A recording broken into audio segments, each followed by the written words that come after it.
गोटे जवान गोटे किसान को सलाम। ठीक अच्छे सर।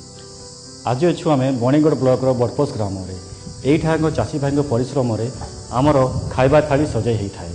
चलतु देखा एवं से कौ चाष कर संगे किसी कथबार्ता। नमस्कार आज्ञा। नमस्कार।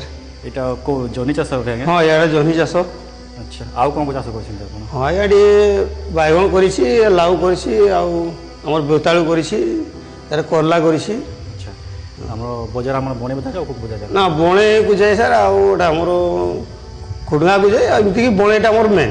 देखु सुनार फल पड़ी आम चाषी भाई मेहनत रे यहाँ किसी दिन मार्केट को जीव मार्केट आम किणिकी आम आम खाइबा थलीटा सजेबा।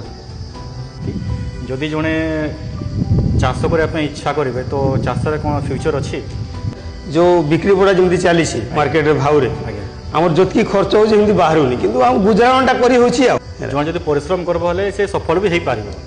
एमती किसी ना कि माने यही फील्ड रे भी माने फ्यूचर नहीं फ्यूचर अच्छी किंतु से परिश्रम अधिक अच्छी। तो आपन को बहुत बहुत धन्यवाद। आपन एते कष्ट करके खरार एते बढ़िया चाष करिसेंती मु भी गोटे देशर जवान जय जवान जय किसान। तो गोटे जवान गोटे किसान को सलाम। ठीक अच्छे। चाषी भाई हेले आम देशर मेरुदंड सी आम परिश्रम करी आम एते सुनार फसल खाई था। सी जो बजार को आसती परिश्रमर उचित मूल्य दे परिश्रमर फल दिंतु। धन्यवाद।